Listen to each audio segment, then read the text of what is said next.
What if I told you that every time you called yourself lazy, you were diagnosing yourself with the wrong disease? Right now, millions of people are sitting exactly where you are, staring at a screen, knowing they should be doing something else. You have big dreams, but you spend your days scrolling through your phone, paralyzed by a heavy fog you just cannot shake. That voice in your head keeps whispering you are lazy, you are broken, you will never change. But here is what nobody is telling you. That voice is wrong. You are not lazy. In fact, biologically speaking, laziness does not even exist. Your body is not trying to sabotage you. It is trying to save you. That heavy feeling is not a moral failing. It is a biological emergency brake. And until you understand who pulled that brake and why, no amount of coffee or motivational videos will make you move. Today we are going to release that brake. Welcome to Mind Vitamins. Let me start by destroying a word that has been destroying you: lazy. We live in a society that treats productivity like a religion and rest like a sin. So when you fail to do the things you know you should do, you reach for that word. But that word is poison, and it is time to spit it out. Think about a car. If you stomp on the gas pedal, but the car does not move, you do not say the car is lazy. You check the mechanics. You notice the parking brake is pulled all the way up. This is exactly what is happening in your brain. Your ambition is the gas pedal. You want to get fit, build that business, write that book. You are pressing down on that desire with all your might. But your subconscious mind has pulled the emergency brake. Here is a fact that should terrify you.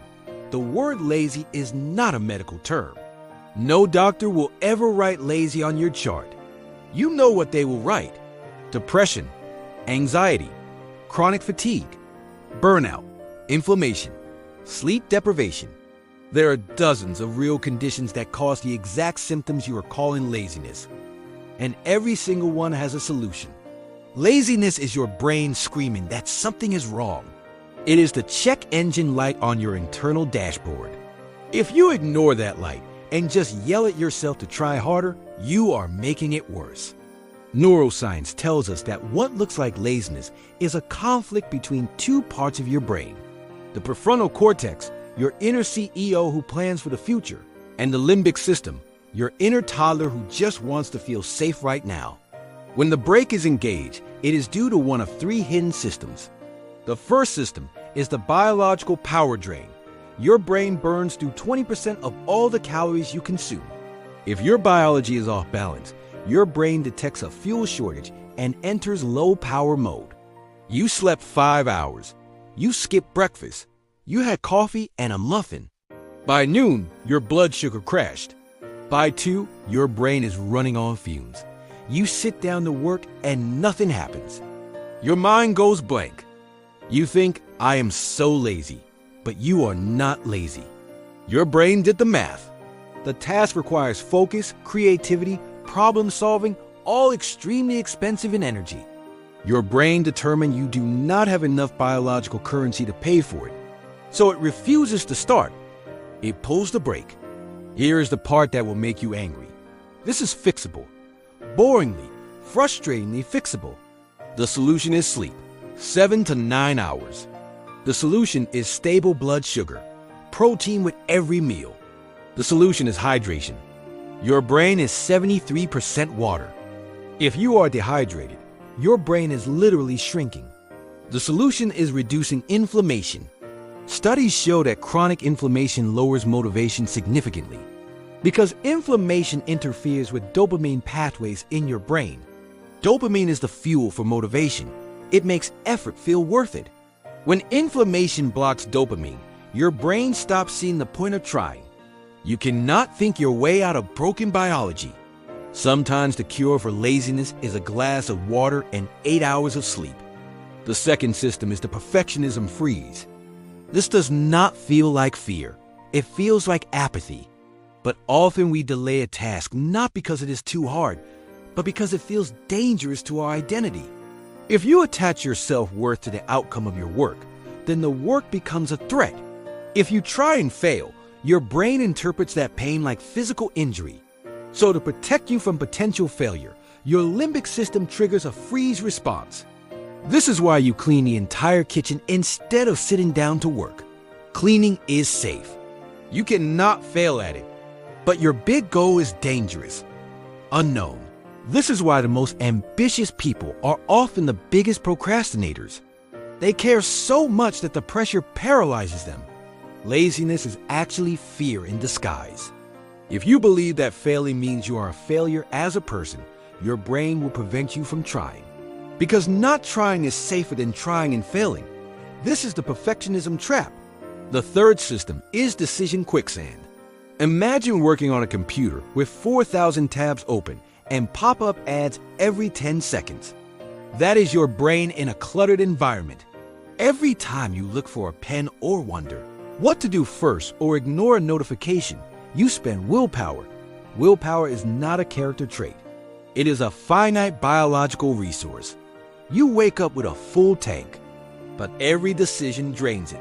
What to wear, what to eat, which email to answer.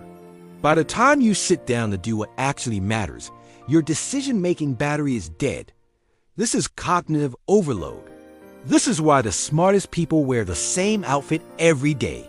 Steve Jobs wore the same black turtleneck. The creator of Facebook wears the same gray t-shirt. Even presidents often stick to blue or gray suits. They understand that every decision costs energy. They save that energy for decisions that actually matter. So how do we release the brake? We stop relying on willpower and start relying on systems. 3 specific protocols. Protocol 1 is micro-initiation. The hardest part of any task is the first 2 minutes. Starting requires a massive spike in energy. But once you are in motion, momentum takes over. Here is the hack. Lower the bar so low your inner toddler cannot say no. If you want to work out, do not commit to an hour. Commit to putting on your shoes. If you want to write a book, do not commit to a chapter. Commit to opening the laptop. By making the task stupidly small, you sneak past the brain's fear response. And here is the magic. Once you put on your shoes or open the laptop, you will almost always continue because your brain hates open loops. Once you start a task, your brain wants to complete it to get the dopamine hit of closure. You are hacking your neurochemistry to create momentum. Protocol 2 is environmental design. You cannot rely on willpower. Willpower fails. Design your life so doing the right thing is the path of least resistance. If you want to stop scrolling in the morning, charge your phone in the kitchen, not by your bed. If you want to eat healthy, do not buy cookies. You cannot resist what is not there. Look at your workspace. Is it designed for focus or distraction? A messy desk is a cognitive drain. Every item is a small decision your brain must process. Clear it. Simplify it. A confused mind does nothing. Write down the single most important thing you need to do tomorrow before you sleep tonight.